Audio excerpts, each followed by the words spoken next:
Shalom, call all you about Shimmy on the show. And I want to go in on the topic on who the Edomites are. Because yeah, these devils, they try to play like they don't know who they are. But at least they know who they are. And they actually reaping the benefits of playing like they don't know who they are, but actually knowing who they are. And I'm going to the book of Job real quick. So the earth is given into the hand of the wicked.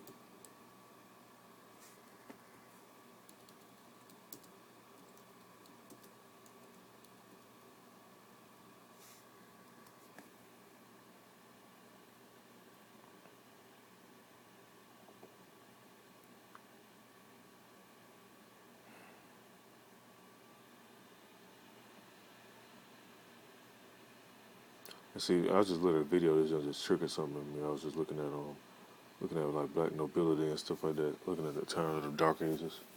When our people was in power, and then when we got pulled out of power by these Edomites,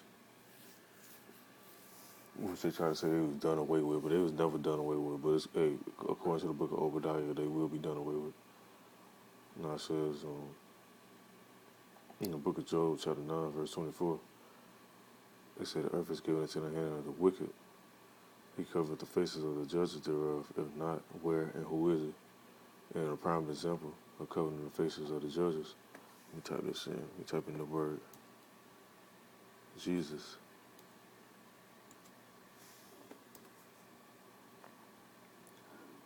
Let's see what you get when you type in Jesus. It's an example of covering the faces of the judges thereof. Sweet Jesus. And like Apostle Tarp, he said, sweet Jesus.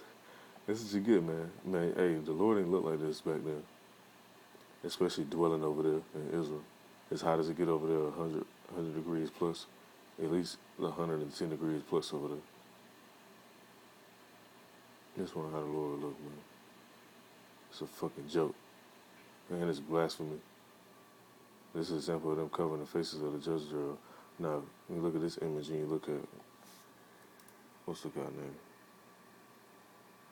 Cesare Borgia. Oh, I didn't even have to type it in. It just popped up like it was already ready for me. Now look at this. And this is exactly what it was painting, man. Because you had the Renaissance era, which the Renaissance just mean rebirth. That's what they was doing. They was putting their images up because they had all our images. And then this video that I was watching, they actually see that when the people basically sent Jerusalem or whatever, they took the actual images. So they got the images stored. They ain't gonna release all of them out, but it's some of them they do have out. That's why you have the Russian icons and different books like that with I want to say the Byzantine Empire and stuff like that. Now, that's an example of covering the faces of the judges there. When you type in Yahweh Shah.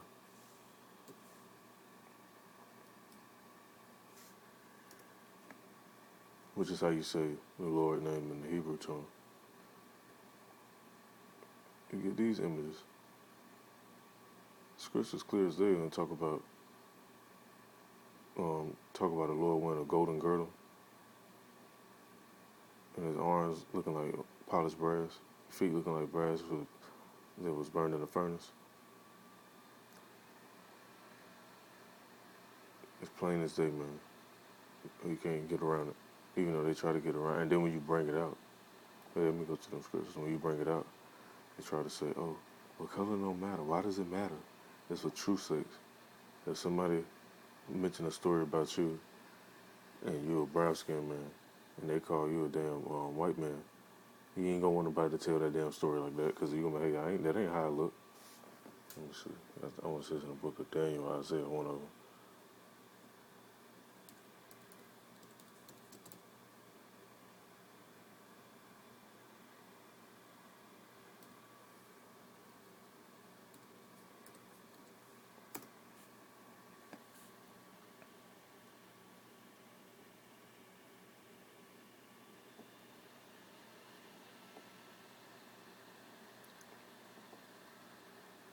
In Revelation 1 and 13, it says,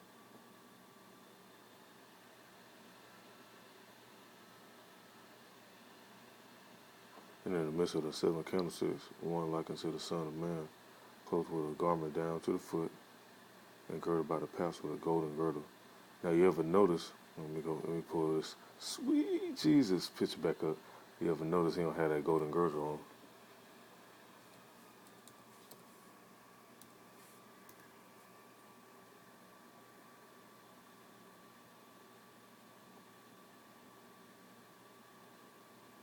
When you look at these images, man, they don't never portray that as a.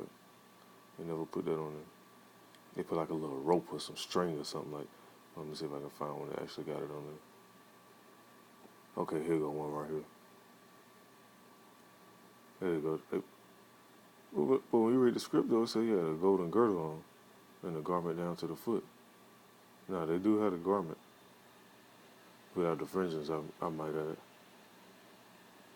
We don't have that golden girdle on there. Now, that's another one I was looking for, too. Let me look for it. Let me see. I want to say it's in the book I was in. Oh, yeah, here you go, right? It's in the book of Daniel. So lucky. It says in the book of Daniel, chapter 10, verse 5. And it mentions in clear detail. It says, Then I lifted up my eyes and looked, and behold, a certain man clothed with linen, whose loins were girded with fine gold of Uphaz.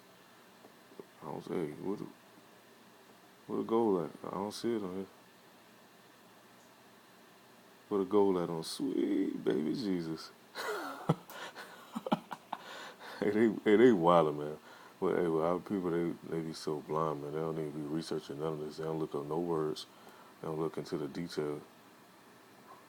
And one thing I could say, too, when I was younger, I was guilty of this, too, because I ain't never liked reading.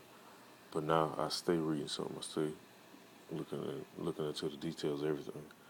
And the scriptures clearly say, blessed is he who readeth. So, hey, I make sure I be reading now. But when you put up your house shadow, you have some depictions that I can put up.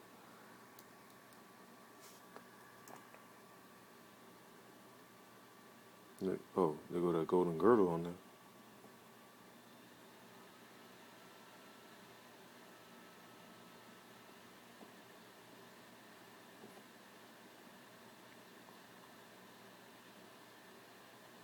No, but back to the main point, I just wanted to get into that because when you read the book of Job and they say they cover the faces of the judges there, they make the angels white,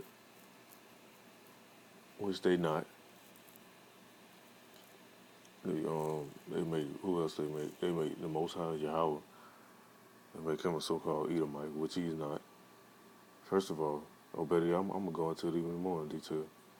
When you read the story about Moses, when Yahweh told him to put his hand in his bosom, and he took it out and it was white. What color was his hand before that?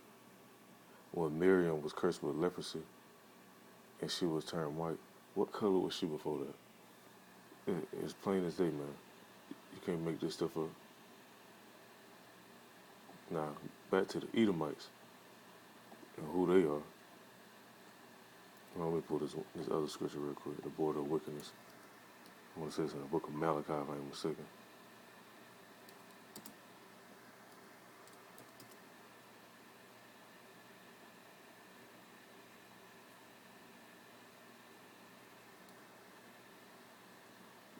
Yep, border of wickedness in the book of Malachi, chapter 1, verse 4. It says, whereas Edom said, we are impoverished, but we will return and build the desolate places. Thus says the Lord of hosts, they shall build it, but I will throw down. They shall call them the border of wickedness, and the people against whom the Lord have indignation forever. Now let's look up this word indignation.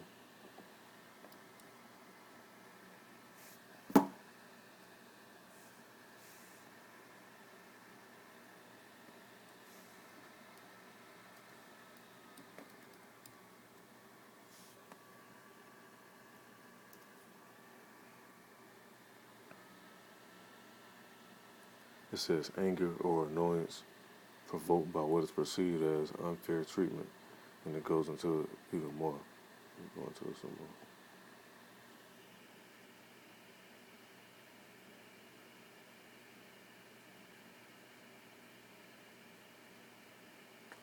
In which it's going to go back into the Latin. They got the Latin over there too.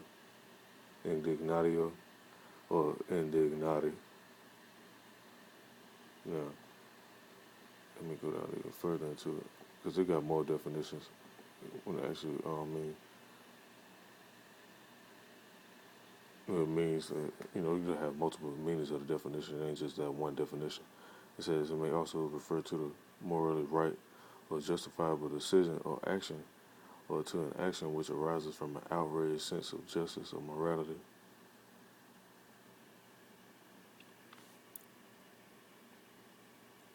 So when you read the scripture, it says that the Most High have indignation forever.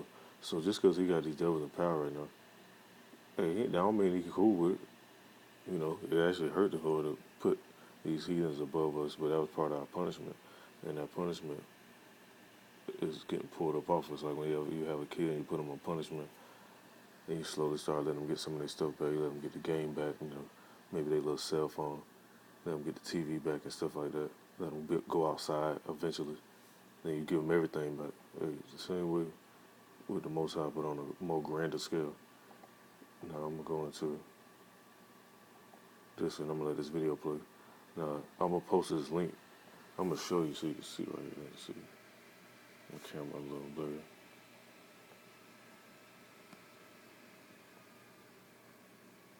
I'm going to wipe it off real quick.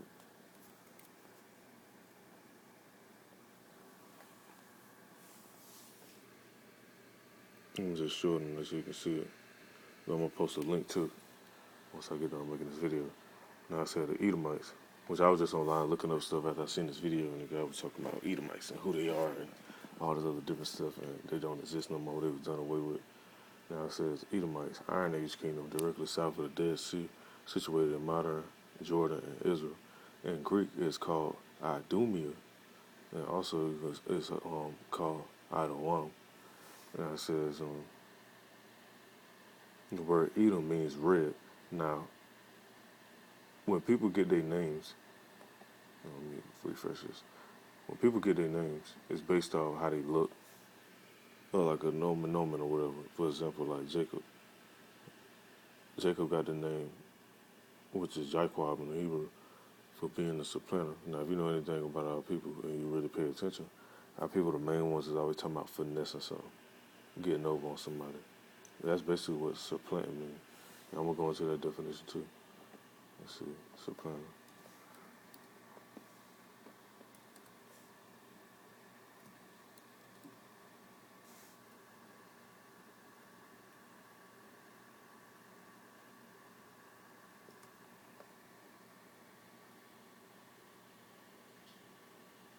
It says to supersede or replace, take the place of, take over from.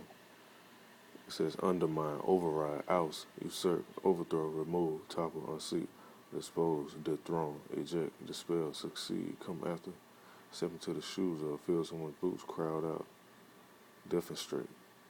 Hey, and that's what our people do most of the time. They always taking over, displacing something, undermining somebody, supplanting. And that's what Jacob did to Esau with that blessing. He undermined him and got that blessing from him. Now, back into this, it says,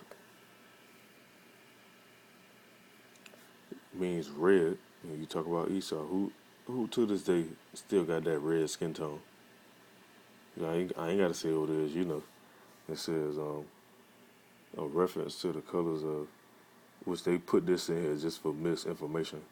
When you look at Mount Seir, let's put up Mount Seir, you got to go into it. You got to show everything, prove all things, like the scripture says.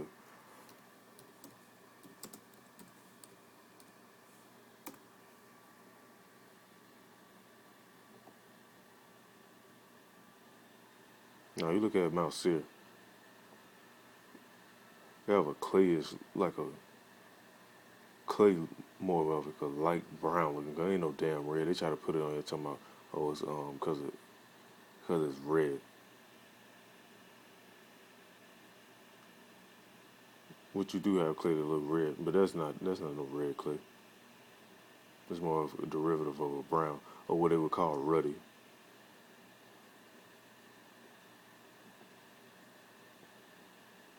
Which you can't, when I think about the word ruddy, you can't say ruddy like a brownish, like a reddish color. Cause when you see some people that's like light brown, or maybe light skin or whatever, whenever they blush or whatever, you can see that tone and they kind of come out looking like this. So you can say that.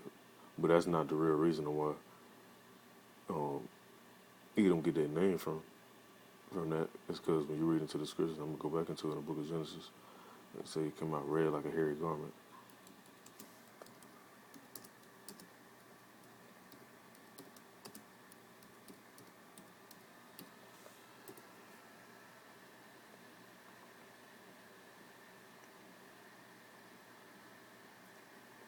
It's the book of Genesis, chapter 25, verse 25. It says, let's scroll down some. It said, and the first came out red, all over like a hairy garment, and they call his name Esau. That's what they call him. Now, we read about Edom. Edom comes from Esau. Esau.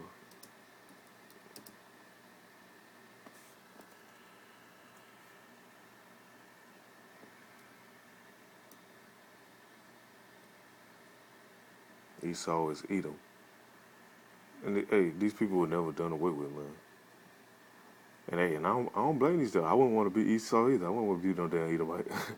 They say, thus dwell Esau and Mount Seir. You know, Mount Seir, yeah.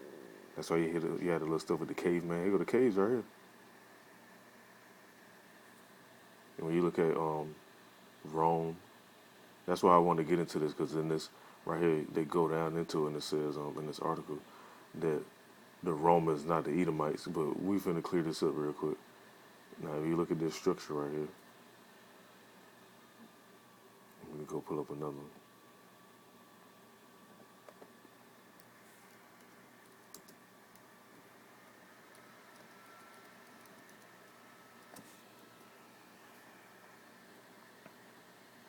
Oh, I'm gonna just go to the Pantheon. All of them look damn near the same.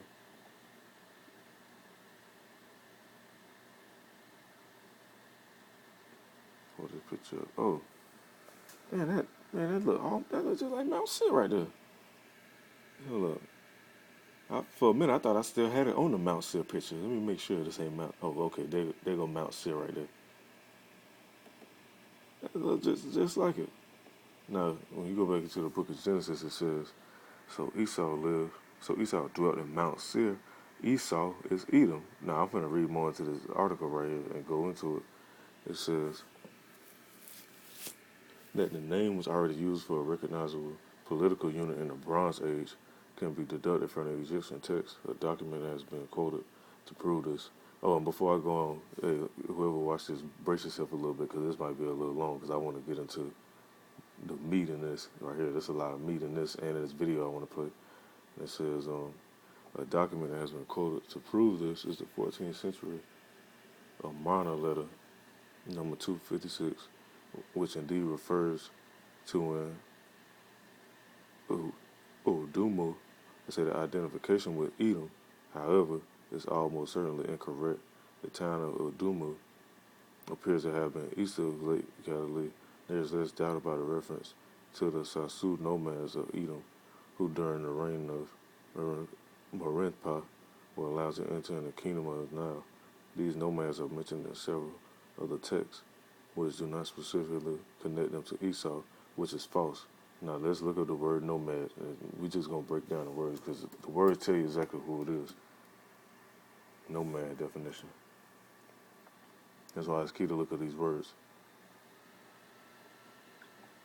It say nomad. It say a member of a people having no permanent abode and who travel from place to place to find fresh pasture for their livestock. Now why would Esau, or why would the Edomites travel from place to place to find fresh pasture? When you look at Mount Seir, ain't nothing over there but caves and shit. So that's why they were traveling everywhere. It say a person who does not stay long in the same place, a wanderer. Where you got Esau right now? Over in fucking Saudi Arabia and Syria and shit. Over in fucking Korea. Where else they at over across seas? Let me think of some more places. Japan. Yemen. They wandering. That's what they doing right now. Wandering around the earth, trying to get in this shit. Ain't got no damn business. But let me read on some more. It says, Nevertheless, the Sasu from Edom are interesting because they do not only illustrate that the late Bronze Age there were nomadic Edomites. Oh, there were nomadic Edomites, but also that there were nomadic exchange from the eastern to the western Sinai desert. The stories about Moses and the wandering Hebrews are situated. See, now look, here they go putting in this misinformation shit. Only reason why people wondered, because we was fleeing from persecution. We actually was trying to stay where we was at. Like our people, they didn't want to leave Egypt. They wanted to stay over there. But why they left? Because Yahweh put the spirit on the Pharaoh to persecute them, and then eventually he chased them. That's why they left. Now, when you read on even more, it says it was only in the 9th and 8th centuries that the Edomites became partly sedentary. And I might be pronouncing that wrong. Now you go into the Iron Age. It says the Bible tells that King Saul waged war against the Edomites, and that David gained supremacy over the Edomites, which is correct. You got that in the scriptures when Malak Dawadah had these Edomites in captivity, which they don't want to admit that. Let me see, garrisons in Edom.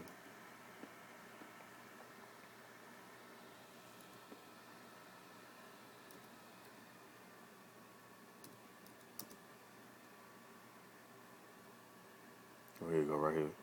Throughout Edom. Oh, and what did it say? See, I love these type of scriptures right here, because what goes around comes around, and it's gonna come right back around.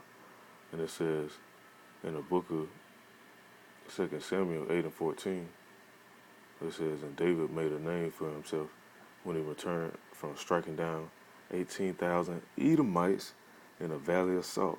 He placed garrisons throughout Edom, and all the Edomites were subject to David. So the Lord made David victorious wherever he went. Now, when you think about this, if David was so-called Edomite or white man, like they try to portray, let's type in the image of King David. Let's see what they pull up on here.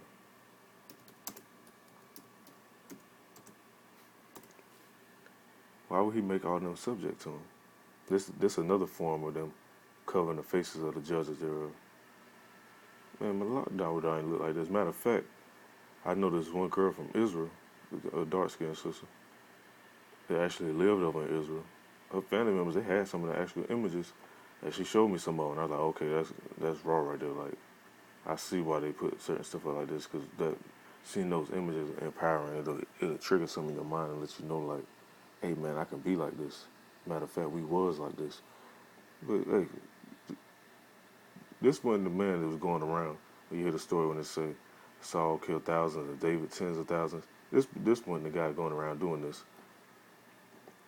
Now, we'll read on some more.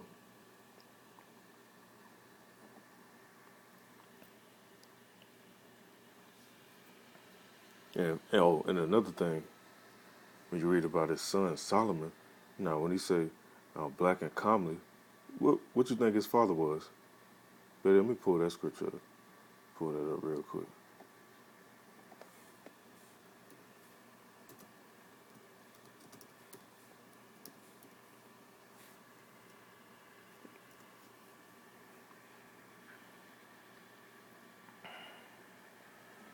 It's the book of Song of Solomon, chapter 1, verse 5.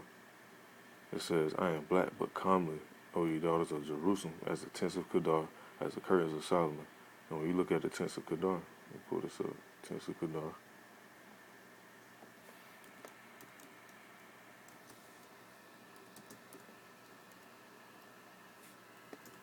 Pull up the tents of Kedar.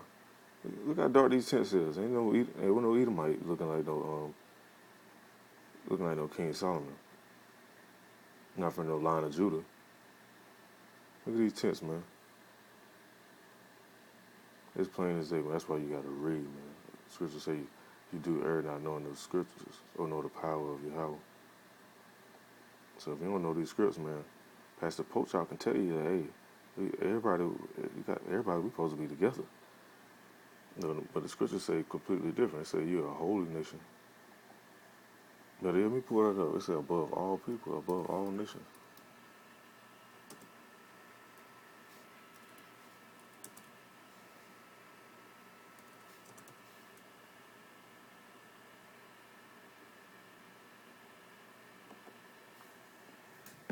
Well, Pastor, but the Reverend, hey,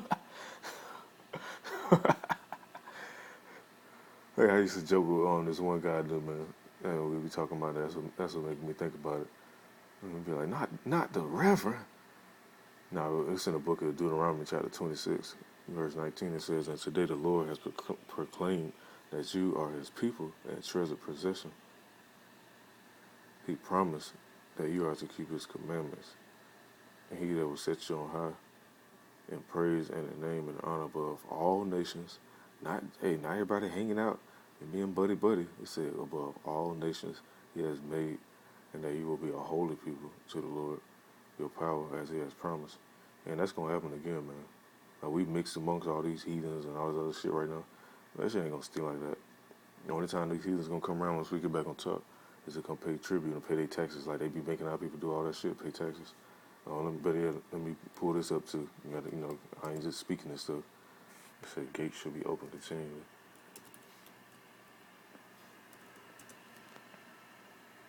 In the book of Isaiah, chapter 60, verse 11. They're gonna be bringing all their goods, they top of the line shit too. It says in the book of Isaiah, chapter 60, verse 11, it said, "Therefore thy gates shall be open continually. They shall not be shut day nor night, that men may bring unto thee the forces of the Gentiles, and that their kings may be brought." And you read on to it some more. It says, for the nation or kingdom that will not serve you will perish. They will be utterly destroyed. These heathens, they gonna get in line too. Of course, they gonna buck up at first. You think they gonna want to see so-called brown-skinned, dark-skinned man ruling, wearing gold crowns and rings and chains and all that shit in palaces? Of course not. But hey, they gonna get in line though. I'm gonna read on some more into this. It says in verse 13, it says, "The glory of Lebanon will come to you, its pine, fir, and cypress together to adorn the palace of my sanctuary, and I will glorify the place of my feet. And like the scriptures say, heaven is my throne, earth is my footstool." So hey, it's gonna be glorious while we down here. You got these devils ruling. That's why I want to go into this video about the black aristocracy or whatever it's called. Go back real quick. These devils, they got all this money and this wealth. They ain't really doing it how we gonna do it. Now, who getting when you think about this, what I'm about to read, who getting oppressed the most in this society? So like, I was trying to move a little bit. Who getting oppressed the most? Now it says, and by who, might I say? In verse 14, it says, "The sons of your oppressors will come and bow down to you." Hey, so that means these elites, these Rothschilds, these Oppenheimers and the Gettysburgs and these DuPonts and all them, they sons gonna come bow down, man. They gonna come kiss the feet. I would say they gonna come kiss the ring, but them devils ain't gonna be worth kissing the ring. They can't touch none of that. And it says, all who reviled you. And who's the most reviled right now? People look at us, they don't want to go through the certain ghettos or neighborhoods and different areas. Like, oh, they be, "Oh, don't go that way. Let's take this way." They'll take the long route most of the time before they even slide through the hoods and stuff. It says, "All who reviled you will fall face down at your feet and call you the city of the Lord, Zion, the Holy One of Israel." Now, I ain't gonna read it too much more of that, but the other you can read into that in the book of Isaiah, chapter 60, and it's talking about the future glory of Zion. That ain't going on right now over there with them Amalekites at. Those are Amalekites over there from the house of Esau. Now, I'm gonna go back into this some more. And it says, let's see where I left off at. Okay, the Bible tells that King Saul waged war against the Edomites and that David gained supremacy over the Edomites. A pro-Egyptian insurrection against David's son and successor Solomon is also recorded, which is talking about them, the Canaanites and the Philistines or whatever. And it says, but from the biblical remark that Solomon could send out ships to a country named Ophir, we may deduce that he regained control, which he did, because that's who David was going against too, not just them Edomites. He's going against them Philistines, them Hamites. And you read about Goliath, that tall giant, that was a Hamite, just how you look today. I know back in when I was in Florida, a lot of them Hamites, I used to always be going at it with them Hamites too. I never understood why, because I kind of thought we were kind of the same people. Come to find out, we fucking not. So that explains why I was always going at it with them, trying to fight them. When we played sports, I was trying to make sure I dominated them, and they couldn't do nothing. I had that spirit in me. Now it says,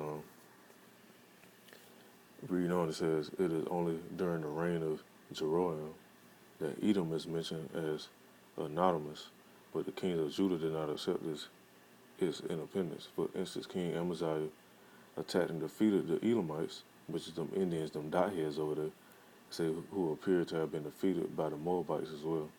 Say nevertheless, relations between and the Moabites are the progenitors of the Chinese people, Koreans and stuff like that. It says nevertheless, relations between Edom and Judah could also be cordial, because you do have accounts when the Edomites say they would come fight along with us. They'll play that little role because they wanted that blessing back. Still to this day, they want that blessing because they know about it.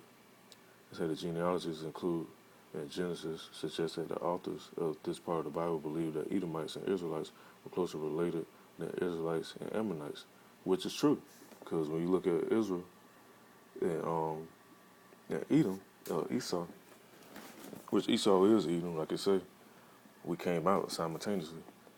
Esau came out and Jacob came out holding his heel. So we are related. But the blessings was separated in a different manner. Now, reading on, it says, in the 8th century, the Assyrians appeared on the scene. Ahad Narari III received tribute in royal text. And let me just get to the main points where I want to read. I want to get into that Roman part. That's the main part I want to get into. Because I've read most of this, and any other, you want to read this stuff, you can read all of it, but I don't want to read all of it and make this too long. I'm already 30-something minutes in, but this is an important topic, because you have people to be like, oh, the Edomites don't exist, or don't nobody know who the Edomites are, and why does skin tone matter?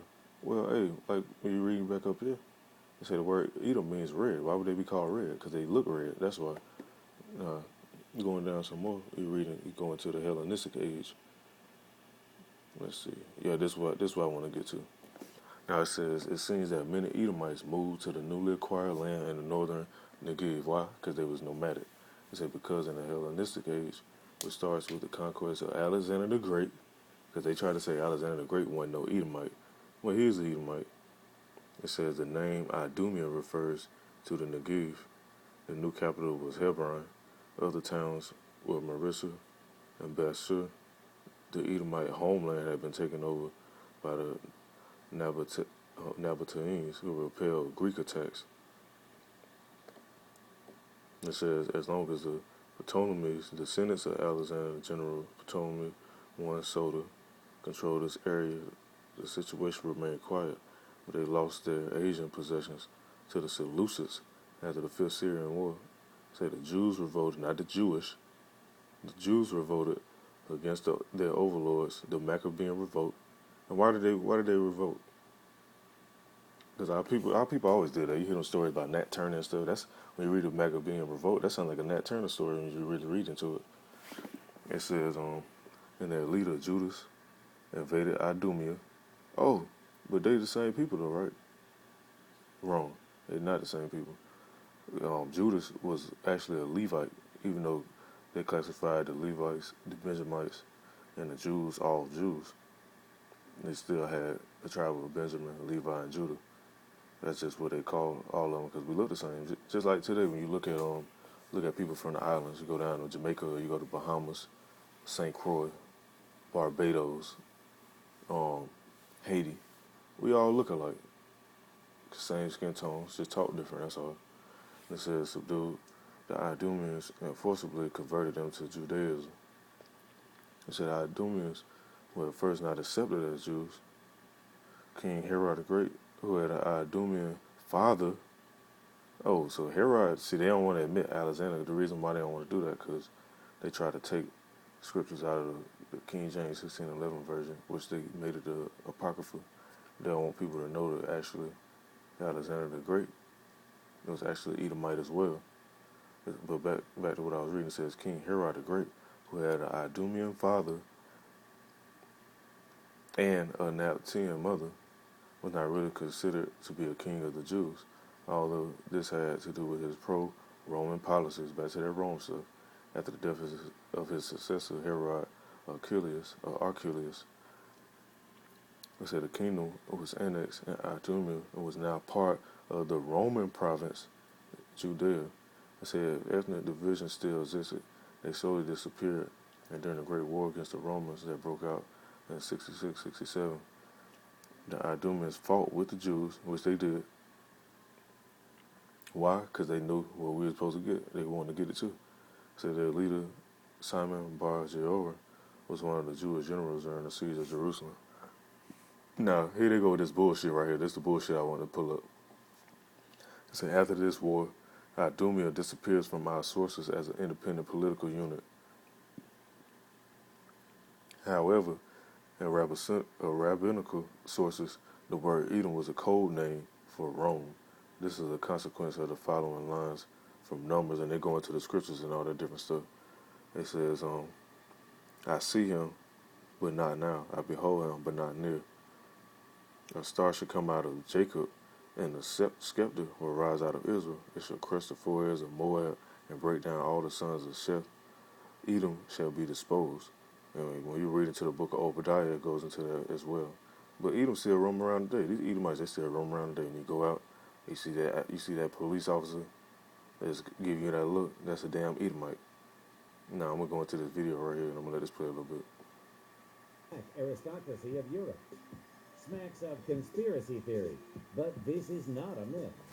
The European aristocrats are the successors of ancient titles and fortune, and they avoid getting in the media or in the Forbes list. Here are a few surprising facts revealing the true colors of Europe's masters. Oh, hey, when I first watched this, man, I was just looking at it because I was a little enraged just thinking about how we pissed off the Most High and who He put over us. I was just thinking about that, like, damn, we really pissed Him off. He put these devils over us, and I was thinking about that. But I ain't just listening to what this guy just said. And they avoid getting in the media or in the Forbes list. Here are a few surprising facts revealing the true colors of Europe's masters.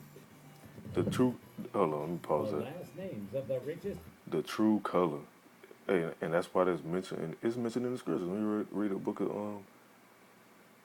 of Genesis, it says Esau came out like a red, like a hairy garment. It's no coincidence why that was mentioned in there. People haven't changed for 600 years. Apennine economists conducted an unusual research. They screened data on Florentine taxpayers in 1427 in the repository in Florence and compared them with data of the year 2011. The scientists were surprised with the results, since almost 900 last names of the most wealthy taxpayers of the 15th century match those of the 21st one. You probably know that through. Now look, I'm gonna go into some more history. Let me pull this up real quick. When was the time of the Renaissance? Because that's around the time these devils started coming back into power. Because we was ruling before that. They gonna mention where they was at before that time. Say time of the Renaissance. It should be around the 1400s, 1500s, if I'm mistaken.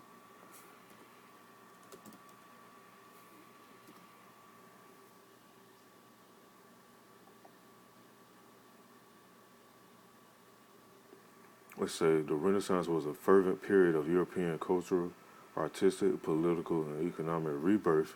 That's what the Renaissance word means.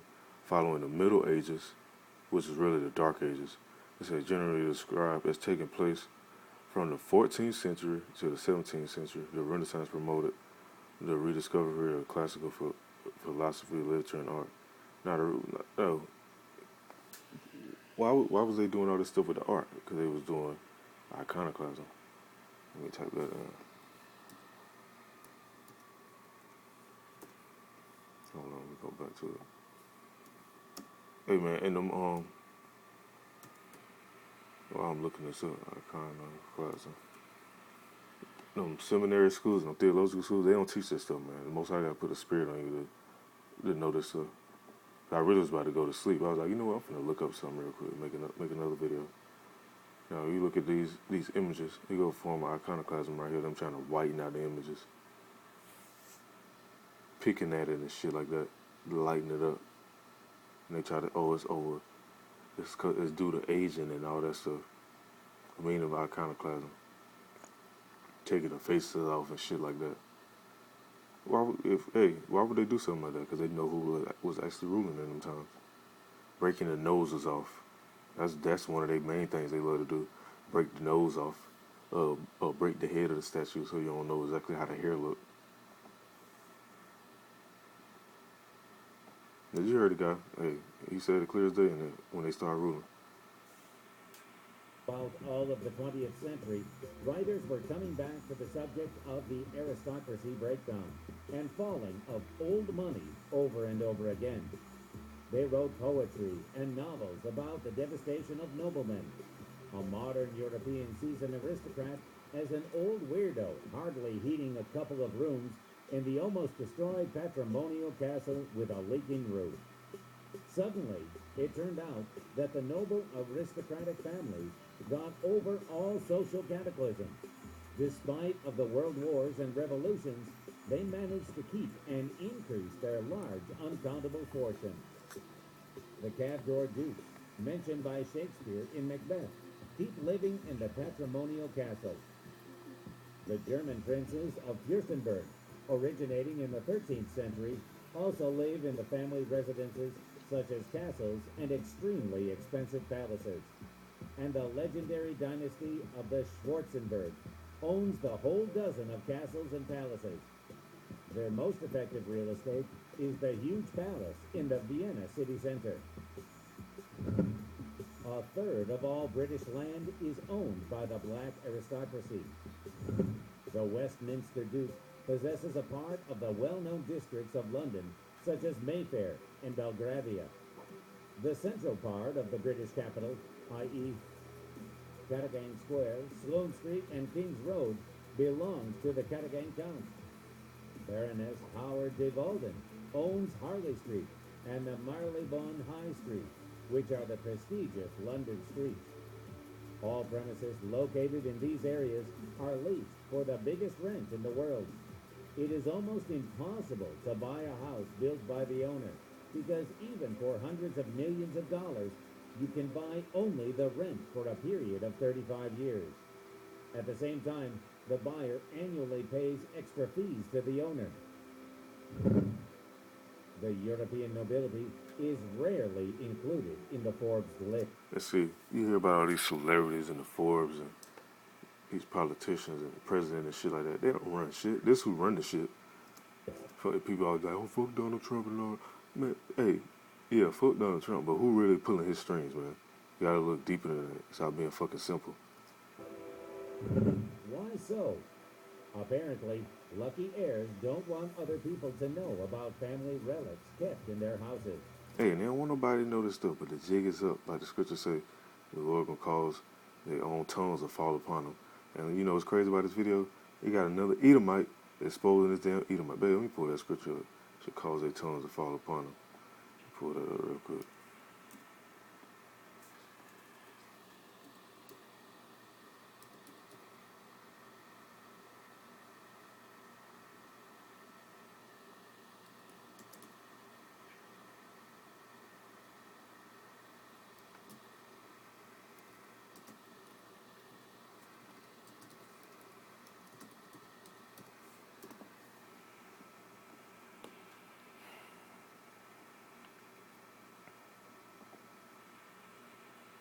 And you even got Putin speaking out against what the U.S. doing with these little psyops and the shit they do with the military and all that. Now, it's in the book of Psalms, chapter 64, verse 8. It says, so they shall make their own tongue to fall upon themselves. All that see them shall flee away. And that's what these other countries doing, man. They fleeing away. They ain't trying to deal with fucking these damn Edomites because they gonna figure it out who the world causing all this shit in the world. The myriad of books, paintings, antique furniture, masterpieces is stored in noble And the Reverend, he ain't gonna let you know this stuff right here. Because you know why?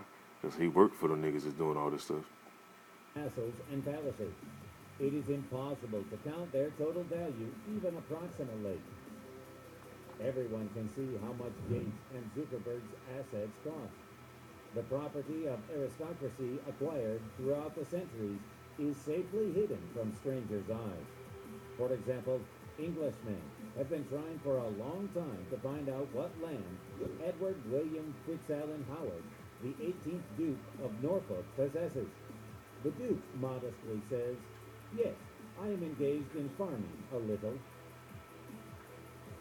Even in such a modern structure as the Brussels bureaucracy, aristocrats I want to get found that into the the other part I elite was looking at when they was talking about the drug trade. I'm gonna end this off soon. preferred I just not want to to get get into in the social who really life control moves. that. People talking about slinging Only the drugs and all that Windsor shit. royal family These and damn the devils. Duchess of Alba, These who damn went devils. They the biggest damn drug dealers. crazy in Fuck the Migos being the cartel. These the real cartel members. her old age, make the exception.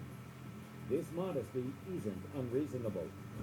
Firstly, it helps avoid the attention of society to the richness, to the tricky ways of avoiding taxes and getting income. It becomes extremely important while the middle class is getting broke. Secondly, the capitals of the aristocracy were almost always acquired in a criminal way. Oh, hey, the first crime families. That's what we go back to. About the Borgia family and all that. We speak not only of history, times of enclosing, piracy, colonial wars, and a slave trade, Slave trade. which will be mentioned further. Throughout all of the 20th century, notable families survived and were enriched by cooperating with the most odious political regimes. Hey, that's still going on to this day, man. You hear about them presidents and these leaders in these different countries or whatever. You gotta look deeper than that. Like I say, stop being fucking simple. You gotta look way beyond that. Who paying these niggas? Who funding these niggas? Who pulling their strings? Who writing their scripts? When they get up on TV and be talking that madness. I mean, I had to sit down with some of my family members and talk this shit. Now everybody they ain't gonna get it, man. So let me go into the scriptures and we'll talk about this. The mystery revealed to the saints.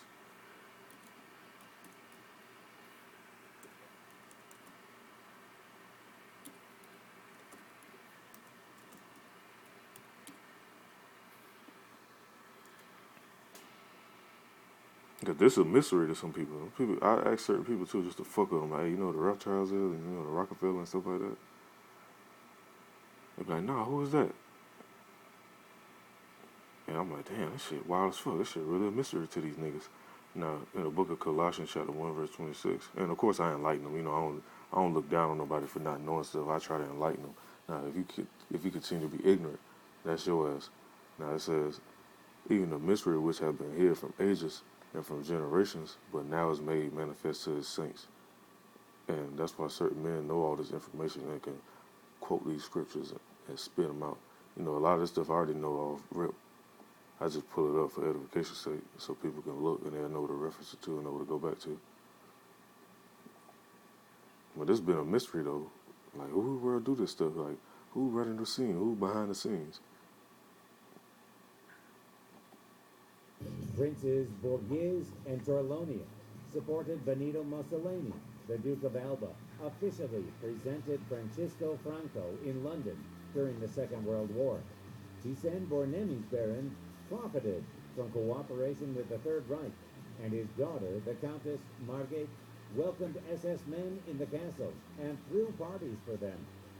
The painting expropriated from Jews were included then in the well-known art collection of Thyssen-Bornemis. Let me run that back. They ain't say the Jewish.